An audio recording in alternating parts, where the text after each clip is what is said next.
DCFAYGOGUY is now on Facebook. Link to the page is in the description.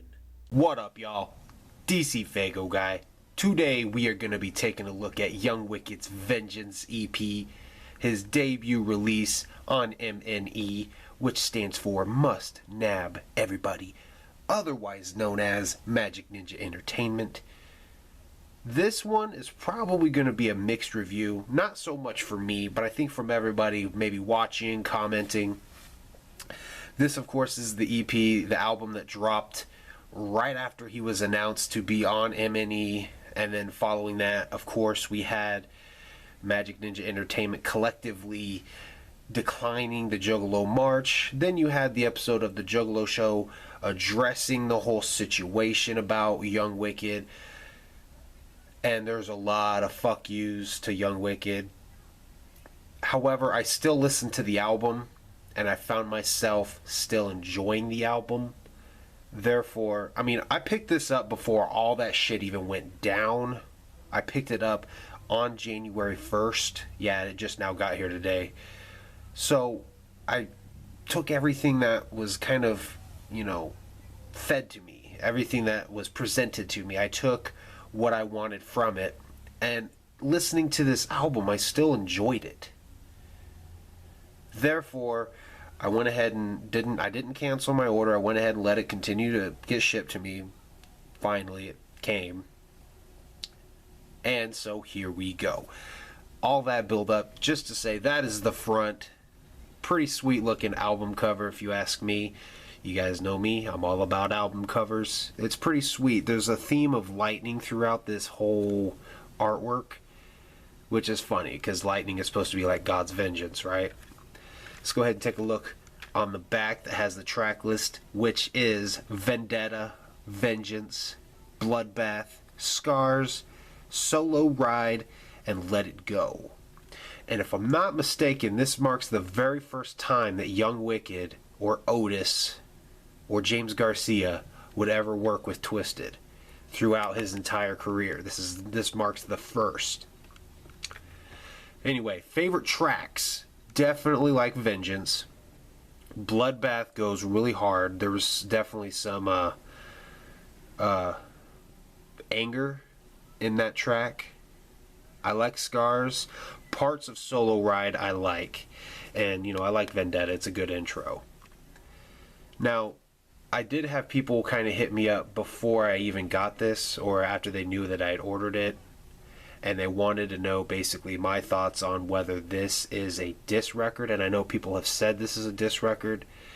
It's easy to take Vengeance, Bloodbath, parts of Scars, even Solo Ride. There's so much there that you could easily be like, is that about ICP? Is that about Psychopathic Records?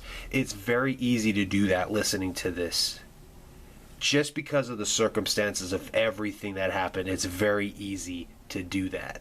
However, nowhere in there is Violent J or Shaggy or Jumpsteady or Samantha or Psychopathic Records. None of that is even mentioned. So you're kind of left to just think it on your own. That being said, it's easy to think this is a diss record, and it's easy to pass it off as not. Vengeance is a really good follow-up to Slaughter. It ties in really good with Slaughter as like a follow-up EP. A lot of times you get that, like with the Sideshow EPs. This ties in really good with Slaughter and kind of extends that story, so to speak. First he had his Slaughter, now he's getting his Vengeance. Or he's getting his Vengeance after his Slaughter. Whatever. However you want to say it, this is an EP that's definitely a follow-up to Slaughter, and it ties in with that very well. So you take what you will from it. Whether you think it's a diss record or not is purely up to you. It's easy to take it as a diss record, but as long as you don't, with no names being said, you can easily make it about somebody else to where it's not a diss record. Just going to throw that out there. Let's go ahead and take a look on the inside, guys.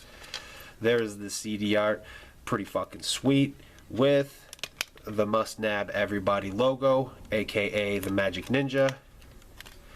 Once again, there's your track list. And unlike most EPs, this has like a mini booklet. There you got Young Wicked. and all the credits. Now, this was one thing I want to point out, just because of this coming out in basically December. Let's say it came out in December because he was announced on New Year's Eve. So with everything that happened, it was recorded at the Kamikaze Studios in Denver, as well as the Dojo.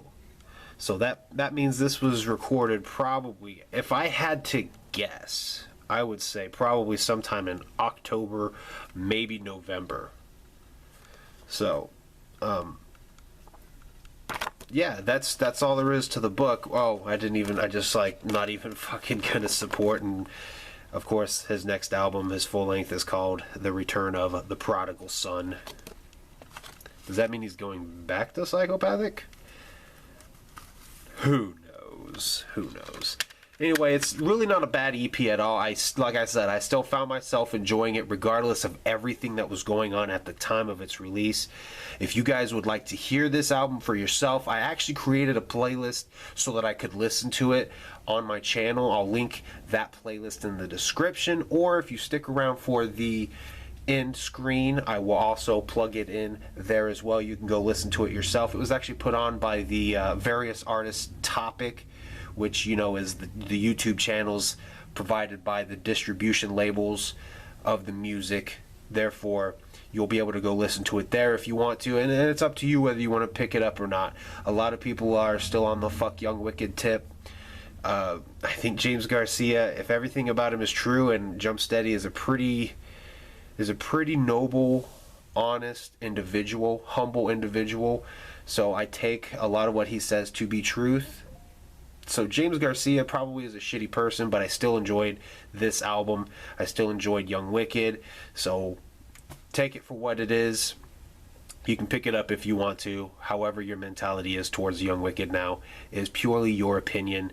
So there you guys go. Thank you guys for watching. I will see you guys next time. If you like this video, hit the thumbs up. If you hate Young Wicked, go ahead and hit thumbs down. Whatever you do, subscribe if you're not subscribed, and check out my other album reviews.